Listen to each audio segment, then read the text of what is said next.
headed to the Riverboat Discovery. Yeah. It's one of our touristy things here. Yeah. And they cut us a deal for residents. You have to buy the tickets before the season starts. Yeah, have you ever heard the saying, be a tourist in your own town? Well, it makes sense because everything is always on sale for the residents, you know? And it's fun! Yeah, I mean, it's fun anyway. We've done this several times over the course of my existence here. And so, you guys used to do field trips when you were in school, yeah, too, huh? we even used to do that. I mean, it's just all fun all the time, and I mean, I guess it's pretty much the same, but sometimes they change things here and there, and it's just a fun learning experience. Oh, pretty flowers. Oh, I didn't show you guys the flowers, sorry.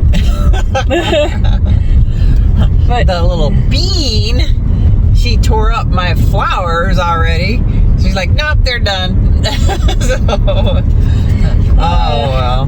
I guess they weren't looking that great anyway. But yeah, we're kind of dressed a little bit wintry. Like I got a hoodie and the outer part of my winter jacket on. Windy and it's raining. Yeah, it's like very sprinkly.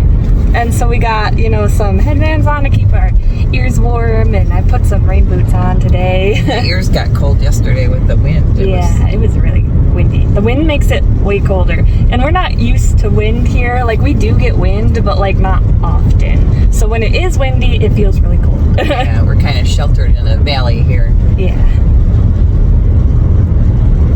Okay, my arm is getting tired. See you there.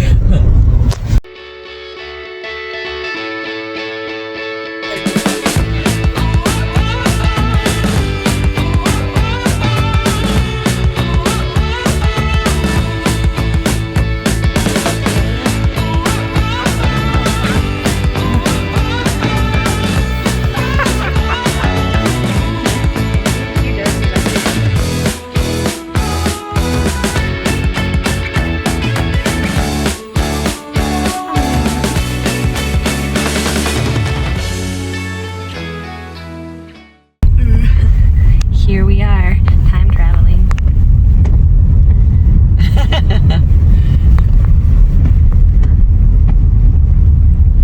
Look, there's the big boat at the end of the road.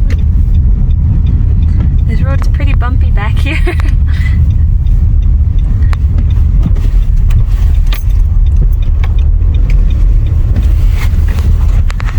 And there's Riverboat Discovery.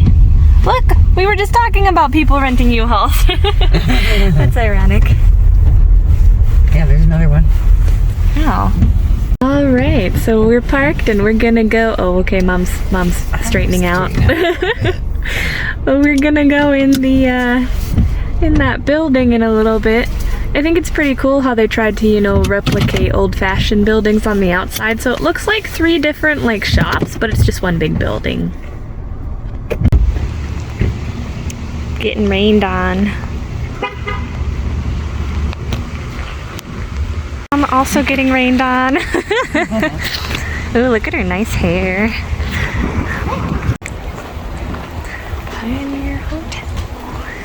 Ooh, look at the pretty chandelier.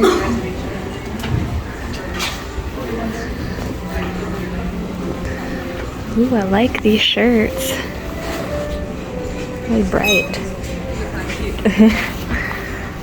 Yeah, I'll have to buy Mom some salmons. Dad salmons. Ooh, I got some cute ponchos here. Pretty big building.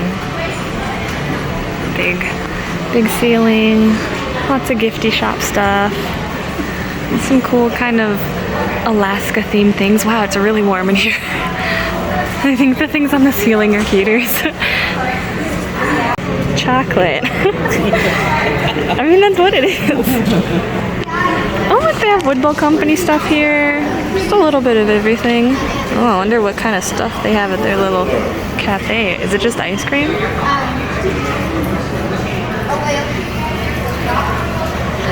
Look, they've got one of those whale teeth. I just like blanked on what it's actually called. Ooh, those are cool. It's one of those 40 below rooms so you can experience what it actually feels like. But we live here, so we've experienced it enough. I don't want to go in there. Just walk in there? I guess. Winter jackets and stuff too, so I guess if you're looking for one and they don't have them at the stores, then they're here. Dog sled. I have rode in one of these, but they're much shorter. This is an older one. I guess. Yeah, for your RV tables. Oh yeah, that's a good idea. Oh, those are cool. You know, I've seen something like this somewhere before, probably at one of our restaurants. Get your Iditarod photos. I think they used to have like parkas you could put on too. Just having a picture of the reservation on your smartphone. Take a picture. Quite good.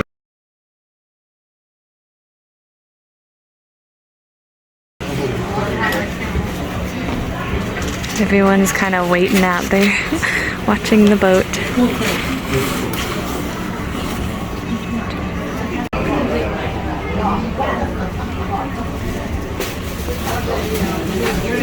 So pretty.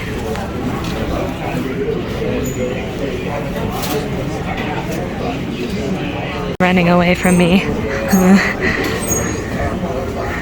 Oh, cute. I think they have those at the Santa Claus house too. Oh, I know they have these ones somewhere. Stuffed moose. Oh, look, Mom, a shirt you need. God, so cute. I like those.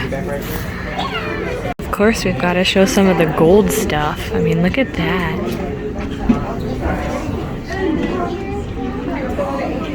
I actually have some things like this from actually going gold panning. Of course, this one's not real gold, but it looks cool.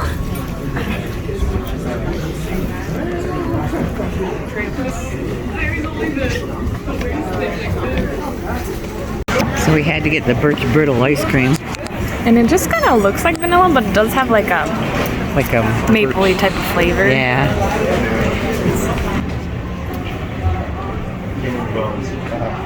I've got some earrings like Polar bear fur. yeah, I'm pretty sure you have some.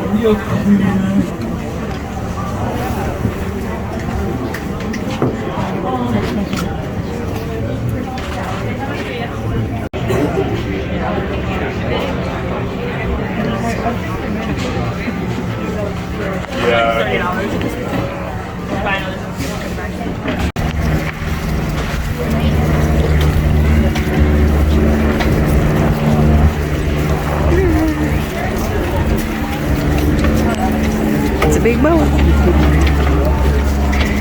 Captain Jim Potter recycled bird to passenger service. The Discovery 2 ever since 1973. And from this angle, you can see that beautiful orange wheel hanging off her back. 100 years. And I want to let you folks know that you will find the same thing at the And stern he's been Discovery explaining all today. this stuff. And that wheel's not just for show. I'll tell you about it as I I go. want to let you know you're on the real thing. This is a stern wheel shallow draft vessel. All of our push and pull from this downriver today is going to We're be on the from that main big deck. orange wheel at the back. Look at that nice No lines or rails into the water. We do have balanced certain thrusters that are just pointed off to the side. And those help us with maneuvers like the 180-degree turn that Captain Matty is currently bringing us through. But I do want to point out that when I say a shallow draft vessel, I mean it. Because all of us put together today, Discovery 3 weighs about 280 tons. But we only draft 39 inches of water. 39 inches of water. It's pretty reassuring too, looking at all of you. Because I know if we come to a sudden stop anywhere on this trip, everybody over 39 inches tall is going to get out and help me push, right? We'll talk quite a bit about the degree in order to get us all airborne. Absolutely beautiful takeoff. He makes that look so easy. It's cool. And I want to point out that small planes like that are not just a part of Alaska's present. They're very much, they're not just part of the past, rather. They're part. It's a very quick descent. It helps him get a glance at the river, line himself up, and he drops, but he also reduces his forward airspeed while doing it. And now that he's down low, you'll see him just kind of hang this out to dry. He can't actually see the water at this point. It's all instinct and feel and years of experience. Touchdown, hardly any splash on that. I think you can show those divers in Tokyo a thing or two. And we've got a lot of pilots up here, folks. 1 in every 78 Alaskans is actually a licensed pilot. And sadly, I'm not one of those. But I do want to make sure you have a chance to meet Steve Knatzer over here on the left. So I'm going to hop off for a little bit and let you listen to the radio chatter between him and Captain Matty. He bought it, took the whole thing apart, restored it himself. He's got over 2,500 hours on that plane now all around our state.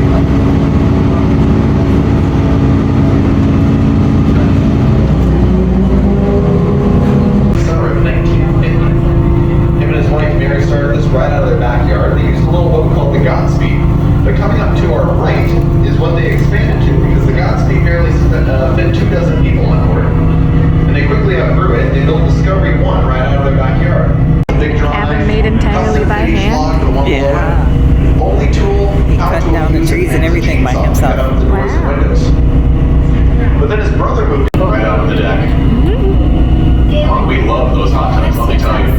California. The captain of that boat took a little bit of a risk. He wanted to try and squeeze on one. Quest, Dave Monson. Good afternoon, Dave. Well, good afternoon, everybody. Welcome to Trailbreaker Kennel, and we're Look at the having puppy. a lot of fun on the banks of the Chena River puppies. today.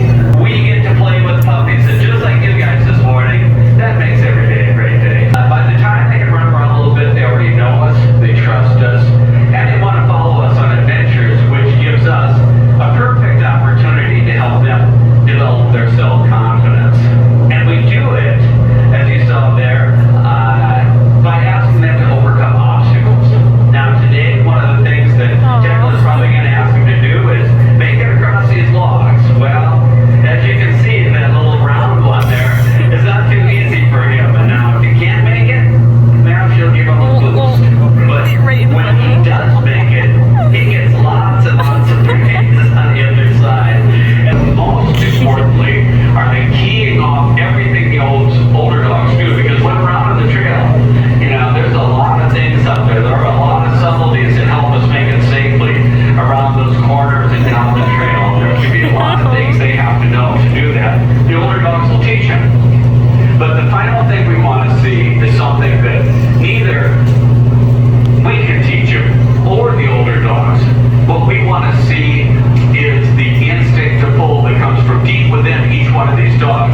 And that's what you're going to see right now. And that is, it's the love, joy, and desire that each one of these dogs have to run as part of the team, pulling a sled down the trail. Now, summer or winter, if you don't have your four-wheeler or your sled secured to something anchored deeply in the ground, they could be out of your way before you want to go. So I'm going to take off, but I'll give you a call on the radio when I get out on the trail. It's just a shame these dogs don't look more excited to try this out. Alright, he gives them a command and they're literally jumping to go. And away they go. Bye. I'll be with you in here in just a minute, but it looks like Nate is finishing up this run now. I'm just hopeful the brakes are going to hold today when things are all this wet. Whoa. Alright. Nice. Another fantastic run today, Dave. Well, thank you very much. This is, it's so much fun to be able to drive a dog team that is so enthusiastic. So after every run, as you can see, we go up and down the line, giving every dog a pat on the head. And then just like us, everybody go loves for to a play. swim. The dogs are no different. Yeah, even on a cold day like today, it's out of gym class and into the showers, I guess. So wet. Well, now, Dave, I want to tell these people about this fantastic book that you and Susan wrote together. I'm going to tell them a little bit about it, but I'm hoping that when we see you down at the Chena Village later on, if someone has a copy and would like you to make an inscription or write an inspirational message in it, would you be willing to do that for them? Well, absolutely. We're relocated over here when the original Chena Village became inaccessible.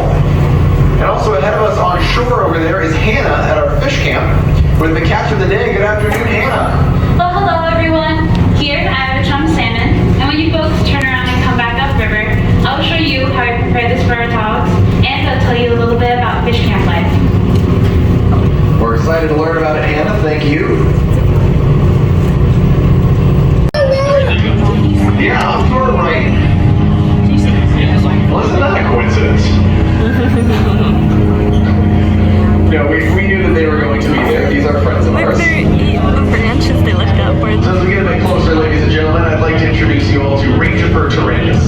And the domesticated version you see over here is the reindeer. Pretty soon. And the winter coat is lighter, which keeps them camouflaged year-round. But also, in that winter coat, every single strand of hair is actually hollow, which makes them very well insulated when winter rolls around. Because, you know, when it gets cold and you put on a down jacket, it's not the feathers that keep you warm, it's the air trapped inside. So they stay very warm, but also that air trapped in their coat also makes them very buoyant. Because these caribou migrate in herds of tens of thousands of them.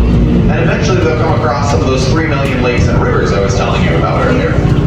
So they can float right across the surface pretty easy. Right now we're just past here, so we're turning around and coming back this way. We're gonna stop here. They're gonna do a salmon drying presentation, or a salmon smoking, whatever they call that. And then I think they kind of go back this way, let us off, and then we roam around. They're like a little tour once you get inside there. Yeah. I think they get everyone to come over here first, and they tell you about mooses. Getting excited about for the demonstration. Seeing that bit salmon. 30 miles away from their village to their respective fish camp. In the centerpiece of fish camp is the fish wheel. My dad used the fish wheel that's on the Chena close to Chena. And the fish wheel is an efficient fish catching machine that will provide enough salmon for the families and the dogs during the winter months. Now on shore you'll find some canvas wall tents, and those will be staying during fish camp. Then right next to me are the air drying racks. And typically we would put them on the air drying racks on a nice sunny day, but on days like today, they would go under that tent right there. But right behind me, this large building is the smokehouse. And the smokehouse is the key to turning into a salmon into a dehydrated, fully preserved food source. And once the salmon is done smoking, it would be then stored in a cache. And a cache is the structure you see on stilts. The reason why it's on stilts is so it can be away from any of the pesky animals. They look like the bushes. Yeah. Oh, they got us tied down. Now they're bringing the presentation that we'd normally sit for outside inside because it's raining so much.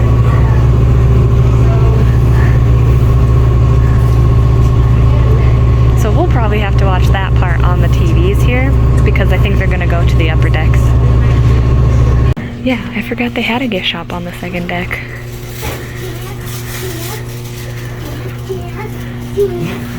What's up? Ooh, it's that sweater I liked. These are nice. Ooh, look at that.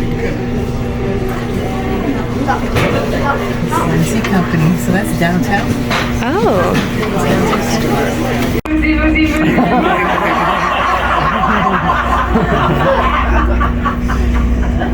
And once they called that big bull moose into the area using the real moose call, they would provoke the animal to charge with a bone-tipped spear. They would then plant that spear into the ground at a steep angle, and when the moose came charging, it would rear up to stomp the hunter and instead impale itself on the tip of that spear. Then all that hunter had to do was skillfully roll out from underneath that heavy falling animal. So they would soak it in a solution of water and fermented moose brains. Fermented moose brains. And then they would scrape it with a clavas.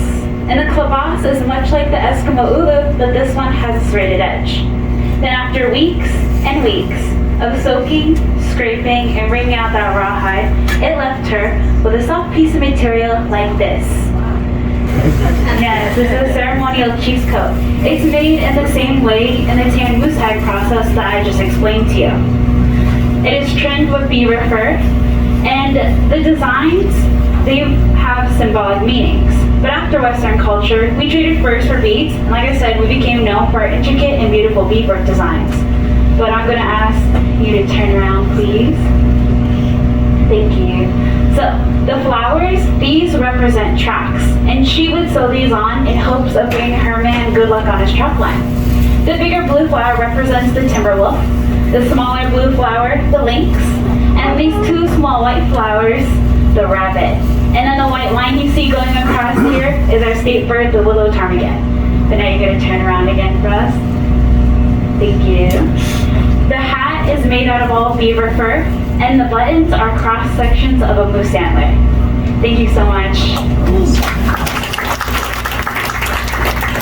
And then our next one, we have the beautiful maiden's dress. And also the maiden's dress is made out of tan moose hide in that same process. It is also trimmed with beaver fur.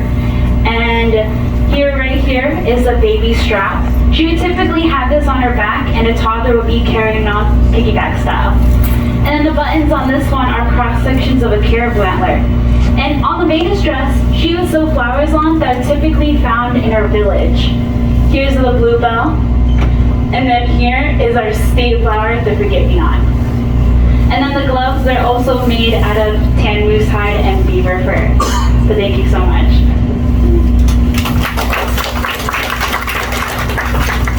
And then our last and final one is the Athabascan Yukon-style women's winter parka.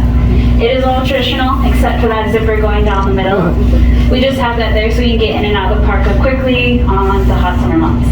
But it'd be traditionally sewn together pullover style. The main body of the parka is beaver, and we shear it for design. The black and white designs at the bottom here are calfskin and river otter, and it's also trimmed with river otter and timber wolf. But now she's going to show us that beautiful sunshine ruff. Now you see why it's called the sunshine ruff. It does represent the sun. The outer part of the ruff is timber wolf, and closest to her face is wolverine. And wolverine was always placed closest to the face because it had a natural oil in it to prevent frostbite. And then any leftover piece for making this ruff would be made into these tassels. And these are wolverine tipped with timber wolf. She would sew these on to show everyone that her man was a skilled hunter and he caught that tricky wolverine. But now she's going to show us the designs in the back. So the designs on the back were passed down mother to daughter, generation after generation. For instance, the artist that made this, her name is Dixie, and her family's from Fort Yukon, and their pattern is a wild rose pattern. So if Leah were to travel to another village, they know just where she came from just by looking at the back of that parka. Thank you so much, Leah. He jumped off the trail and went for the right-hand bank. Well, she called him back. Of course, being well-trained, he came back, but only a couple more feet, and then he jumped to the right-hand side again.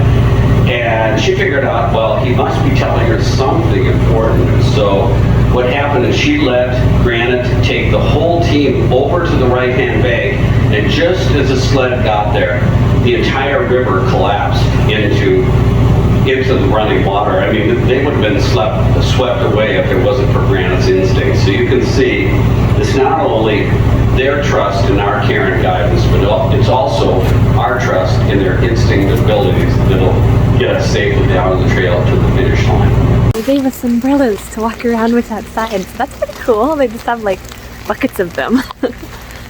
Howard Luke Cabin.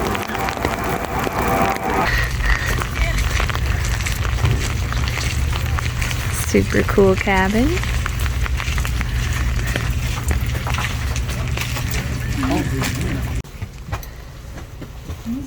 Wood stove. And a wash basin.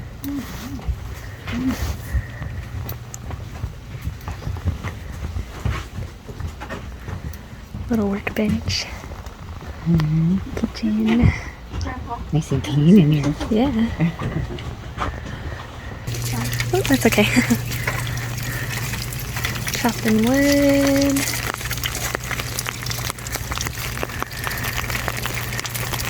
There's one of the caches. And look, some little dog houses for a sled team.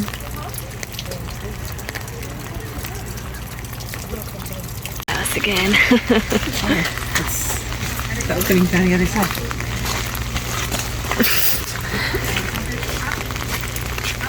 Mom's going to look at the house. It's actually a porta potty.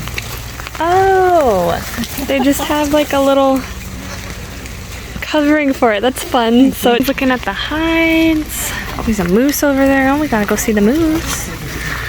This is where they usually have the presentations, but I guess they didn't want us all sitting on these wet benches, which is nice. The bear. A bear skull. And that one's caribou. Caribou, right? So caribou, moose, and bear. Look at those claws.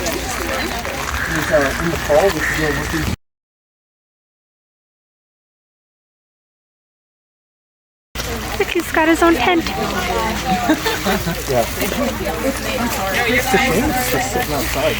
Yeah, you don't want to come into contact with these guys. Honestly, I think they're scarier than bears. Pretty tall. Little maps so you don't get lost. This is where they normally have the dogs running around. Seems like they still have them even though it's raining. I mean, the dogs don't care.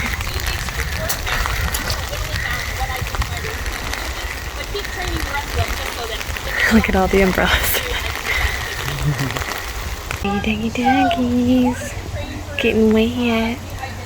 Well, you know, it's not really sprinkled. It kind of stopped a little bit. Maybe because we're under trees. So this is the smokehouse from the original Chena village, is what the map said. And it looks like you can actually go in there. This is where they would hang all of those salmon cuts and smoke them, and it would smell amazing and make you real hungry. They kind of have a replica of this but smaller in the Morris Thompson Center downtown. The Chena, so the Chena's on the other side of this like village, and this is the Tanana.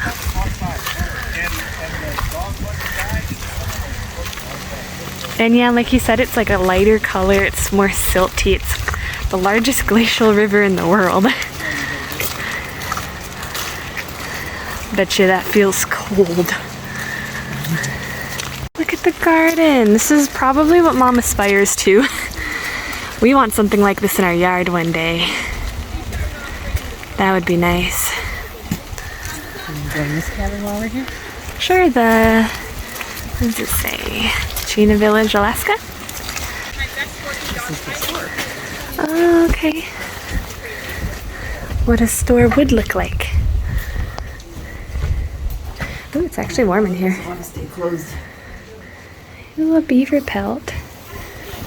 Touch it. These are usually pretty soft.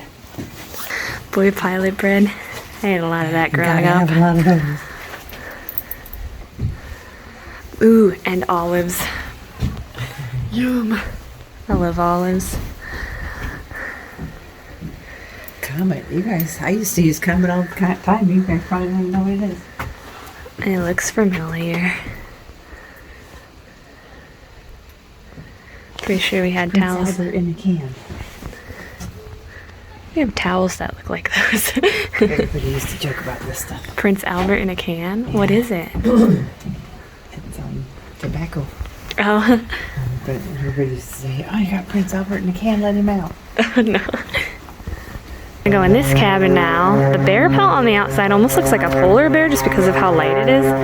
But I've been told because of the diets of brown bears, they can look pretty blonde. Yeah. But it would be warm. Oh yeah. For one person, for sure. Oh no, that's for two people. Makeshift bed. Some fox pelts. Oh look, there's a bear. I was like, who's that? That's you. Some magazines. John Seela's cabin. Oh, relocated in 1986. Yeah. And the Sailor Boy pilot bread. Everyone's has it. These doors are tiny.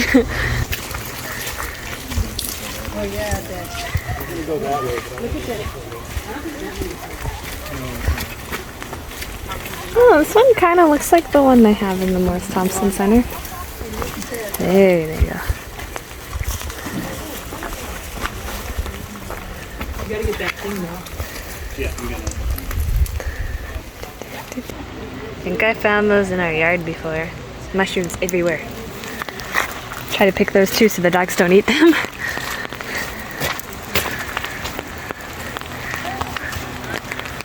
Look, the base of that is about as tall as you. You fit just under it. 6 feet. Take a picture. A picture?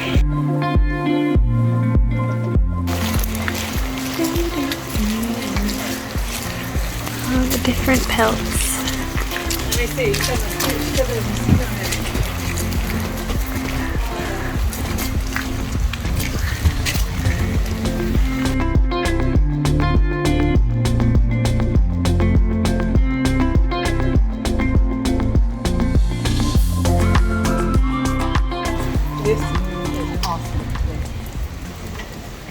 A bell. You see the top of it? The roof's all covered in grass. Wet grass right now. Some wood chopping. It's a guest house. It's a guest house. Also a wood storage house. Maybe. Oh, it's so small. Look at that.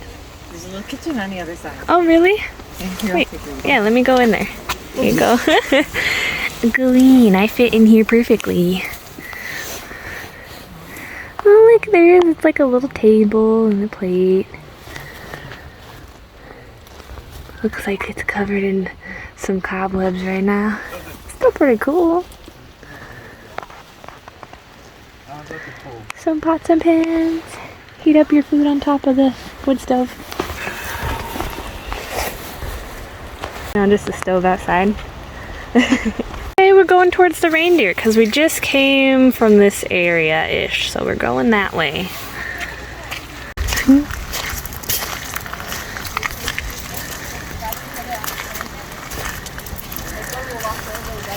Yeah.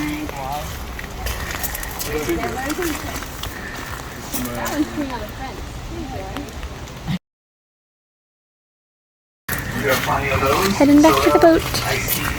Oh, we didn't get to see the dog thing.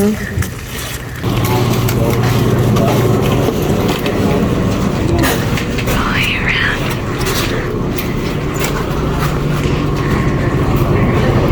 Ooh, it's warm in here. My knees got cold.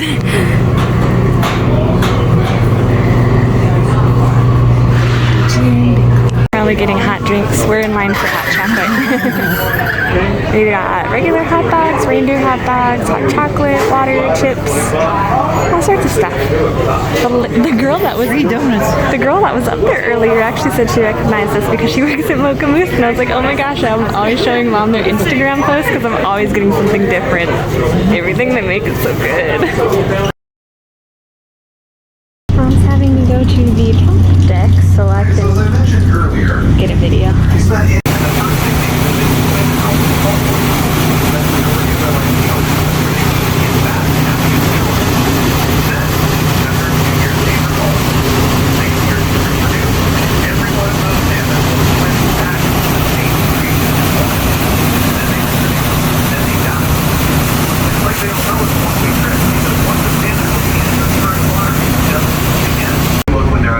I didn't realize there was no one up here. I can show you up on the screen what those look like. It's a little weird. In the ocean, because that's how fishermen like to catch them. No one outside. They'll post up their boats near the entrance to the river, but still out of the salt water. When Little boat back there. They're coming back.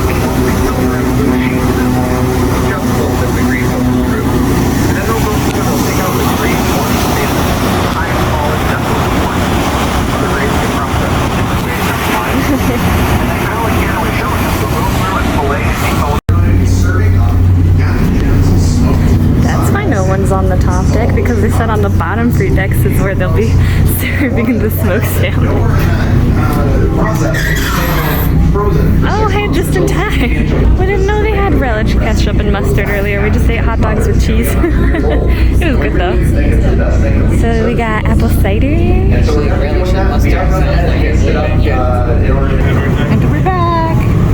You can see the enthusiastic greetings from our So we got our salmon, and we're making the delicious dip. It says two cans of salmon to 1 package of cream cheese, 8-ounce package. to 1, yeah, and with 1 package. And so the things come with 3 cans of salmon. So we're gonna have to go back and get more. Yeah, I was like, oh, I see how they do it. They make you get 2 so that you have an even amount, so you can have 3 dips instead of 1. And that makes a lot, so we could have probably just did 1 can and a half a package of cream cheese. Yeah, I mean, I'm sure we will eat all of this though. Yeah. We share a little bit with the kippy. Our clean sign for the washer. The dogs are like, that was fun. Good. And Mary got a shirt. Yeah. Oh, I didn't show it. I should probably get it. Go get it. Yeah. Mary's got her shirt. Yeah, guys. And it looks like a sweatshirt. So I thought it was a sweatshirt, and then we went over and inspected it. It's actually a sweater. Yeah, it's kind of like a sweater material, and it's super soft inside. Yeah. I like it. I just tried it on. It fits perfectly because I have kind of big hips and this bottom area is a little tighter. So I'm glad I got a large instead of a medium. But it was also not horribly priced. Like I bought a hoodie the other day that was $48. If you are local, everything over there is really cheap right now. Yeah. Their jackets, you know, like the fall jackets, they've got insulated lining in them and stuff. Yeah. They are really cheap. They're like $30. And these jackets would be like 70 if you went to, you know, one of the outfitters in town. Yeah, and this was $30. I mean, you know, not super cheap, but not as pricey as I have seen sweaters. Yeah. I feel like in Alaska, sweaters are always really expensive. So, yeah, so this was a good price, and I really like it. And I forgot about that because when the kids were in school, we actually used to go over there and get, you know, like fall and winter stuff. Yeah. Because they would do these end of season clearance sales and it was just really super cheap. And I'm going back with Heather. So I'm going to do a girl day with Heather on September 1st. So, yeah. I liked it. I was telling Mom actually, I enjoyed that it was kind of gloomy weather because it's like, it's fun to do on a day that you wouldn't normally go out and do stuff. But then also like, I feel like they go out of their way to like, you know, make it a nice experience for you and everything. And then also there's just less people. So, so then you get to like see things better. Like there were, when we were on the bottom deck, there was like barely anyone down there. And sometimes, you know, on really nice days, that boat That can whole get full. boat is full, yeah. Yeah. Yeah, so pretty cool. Yay. I should have put my headband back on.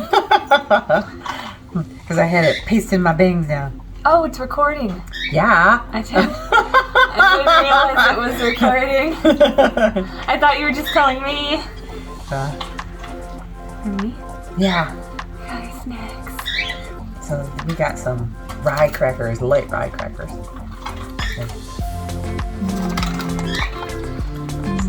So good. So, I guess you guys can like leave a comment below and tell us what your favorite part of the whole excursion was. Yeah. Let us know what you'd like to see. Yeah. I mean, we like to do everything. You know, everybody likes their own thing and different stuff. And, you know, what did you like about the native village and the boat ride? And, you know, what was your favorite part? We actually had someone recognize us as we were walking off. It was like, don't you guys one do of the YouTube? workers. Yeah. We were like, yeah, actually we do. That's pretty cool. All right. We'll see you in the next one. Bye. Have a good week. Yeah. Rest of your week.